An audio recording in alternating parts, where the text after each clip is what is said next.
పరిశుద్ధమైన నామానికి వందనాలు ప్రభా. నీ బిడ్డల మీద ఆయన తండ్రి ప్రభా, ఈ పునరుత్థాన దినాన్ని యొక్క వాక్యాన్ని ధ్యానం చేస్తూ ఉండగా ప్రభా, నాతో మాత్రం అందరితో మాట్లాడండి. సత్యమైన యథార్థమైన యొక్క వాక్యం అందరికీ వినిపించి ప్రభా, ఏ విధంగా మేము నీ కొరకు జీవించాలో నాకు అందరికీ నేర్పించండి. ఈ పరిశుద్ధమైన నామాన్ని వేడుకుంటున్నాము తండ్రి. Amen. Amen. Praise the lord. హల్లెలూయా.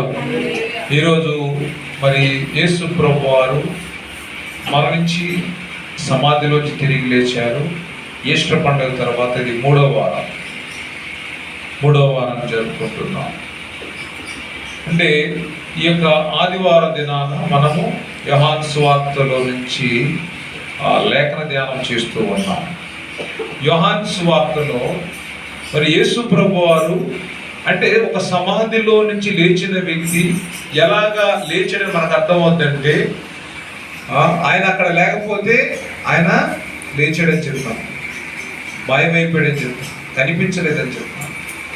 అంటే ఇప్పుడు సమాధిలో పెట్టినటువంటి వ్యక్తి సమాధిలో లేడు, తిరిగి లేచాడు. కాబట్టి ఈ రోజున ఆ పండుగను మనం జరుపుకుంటున్నాం. దేవుని స్తోత్రం. ప్రతి ఆదివారం కూడా పునరుత్థాన దినమే. ప్రతి ఆదివారము పునరుత్థాన, ప్రతి ఆదివారము ఈస్టర్ డే, ప్రతి ఆదివారము పాస్కా పండుగ. ఎందుకంటే యేసు ప్రభు వారు ఆ విధముగా మనందరినీ కూడా నడిపిస్తూ ఉన్నారు. దేవుని స్తోత్రం. యోహాను సువార్త 21వ అధ్యాయము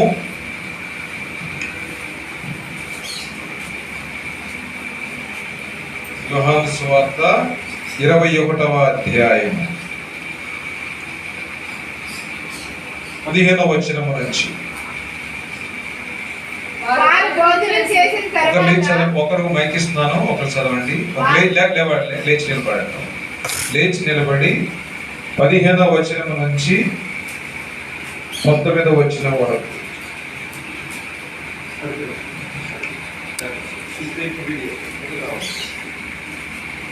వారు భోజనం చేసిన తరువాత యేసు సీమోను పేతురును చూసి, యోహాను కుమారుడు అయిన సీమోను, వీరికంటే నీవు నన్ను ఎక్కువగా ప్రేమించుచున్నావా అని అడగగా, అతడు, అవును ప్రభువా, నేను నిన్ను ప్రేమించుచున్నానని నీవే ఎరుగుదువని ఆయనతో చెప్పెను. యేసు, నా గొర్రె పిల్లలను మేపుమని అతనితో చెప్పెను. మరలా ఆయన, యోహాను కుమారుడు అని సీమోను, నన్ను ప్రేమించుచున్నావా అని రెండోసారి అతనిని అడగగా, అతడు, అవును ప్రభువా, నేను నిన్ను ప్రేమించుచున్నానని నీవే ఎరుగుదువని ఆయనతో చెప్పాను. ఆయన, నా గొర్రెలను కాయమని చెప్పాను. మూడవసారి ఆయన, యోహాను కుమారుడు అని సీమోను, నన్ను ప్రేమించుచున్నావా అని అతనిని అడిగాను. నన్ను ప్రేమించుచున్నావా అని మూడవసారి తను అడిగినందుకు పేతురు వ్యసనపడి, ప్రభువా, నీవు సమస్తము ఎరిగిన వాడువు, నిన్ను ప్రేమించుచున్నానని నీవే ఎరుగుదువని ఆయనతో చెప్పాను. యేసు, నా గొర్రెలను మేపుము. నీవు యవ్వనుడివై ఉండినప్పుడు నీ అంతటి నీవే నడుము కట్టుకొని నీకిష్టమైన చోటికి వెళ్ళుచుంటివి. నీవు ముసలివాడివైనప్పుడు నీ చేతులు నీవు చాచుదువు. వేరొకడు నీ నడుము కట్టి నీకిష్టము కాని చోటికి నిన్ను మోసుకొని పోవునని నీతో నిశ్చయముగా చెప్పుచున్నానని అతనితో చెప్పాను. అతడు ఎట్టి మరణం వలన దేవుని మహిమపరచును దాన్ని సూచించి ఆయన ఈ మాట చెప్పాను. ఇట్లు చెప్పి నన్ను వెంబడించుమని అతనితో చెప్పాను. ఈ పరిశుద్ధ వాక్యం జీవించగా దేవుని బిడ్డలారా, ఈ రోజున వాక్యము ఏమి సెలవిస్తుందంటే, యేసు ప్రభు వారు పునరుత్థానుడైన తరువాత తన శిష్యులకు దర్శనమిచ్చారు. తిబేరియా సముద్ర తీరమున వాడు చేపలు పడుతూ ఉన్నారు. రాత్రంతా కూడా కష్టపడ్డారు, ఒక్క చేప కూడా పడలేదు. సో అప్పుడు యేసు ప్రభు వారు వారికి దర్శనమిచ్చి, మీరు కుడి పక్కన వల వేయమన్నారు. 5వ వచనానికి వచ్చేసరికి వాళ్ళ దగ్గరకు వచ్చేసి మాట్లాడుతూ ఉన్నారు. వాళ్ళు రాత్రంతా కూడా కష్టపడ్డారు, కానీ ఏమీ ఒక చేప కూడా పట్టలేదు.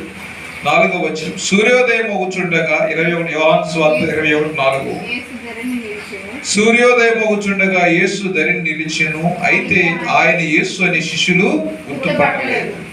యేసు, పిల్లలారా, భోజనముకు మీ యొద్ద ఏమైనా ఉన్నదా అని వారిని అడగగా లేదని వారు ఆయనతో చెప్పేది. అప్పుడు ఆయన, దోనె కుడి ప్రక్కన వల వేయుడి, మీకు దొరుకునని చెప్పారు. కనుక వారు అలాగు వేయగా చేపలు విస్తారంగా పడినందున వల లాగలేక పోయింది. దేవుని స్తోత్రం. అంటే ఇప్పుడు రాత్రి అంతా కష్టపడ్డారు, ఒక చేప కూడా పడలేదు. కానీ యేసు ప్రభువు వారు ఏమన్నారు? కుడి పక్కన ఏమంటే వల చినిగిపోయిన చేపలు పడ్డాయి. మరి ఇక్కడ మనం గమనించాల్సిన విషయం ఏంటంటే, యేసు ప్రభు వారిని వాళ్ళు గుర్తుపట్టలేదు కాబట్టి తినడానికి మీ దగ్గర ఏమన్నా ఉన్నాయా అని అడిగారు. సో అడిగితే ఇప్పుడు ఎన్ని చేపలు పడ్డాయి? అక్కడ 153 చేపలు పడ్డాయి. ఎన్ని? 153 చేపలు పడ్డాయి. సో ఇక్కడ మళ్ళీ మనము 7వ వచనానికి వచ్చేసరికి, కాబట్టి యేసు ప్రేమించిన శిష్యుడు ఆయన ప్రభు సుమి అని పేతురుతో చెప్పాను. యేసు ప్రేమించిన శిష్యుడు ఎవరండి? వెరీ గుడ్, చాలా చక్కగా సమాధానం చెప్పారు. యోహాను గారు. యేసు ప్రభు వారు ప్రేమించిన శిష్యుడు యోహాను గారు అక్కడ ఉండటం వల్ల ఆయన ప్రభు సుమి అని పేతురుతో చెప్పాడు. ఆయన ప్రభు అని సీమోను పేతురు విని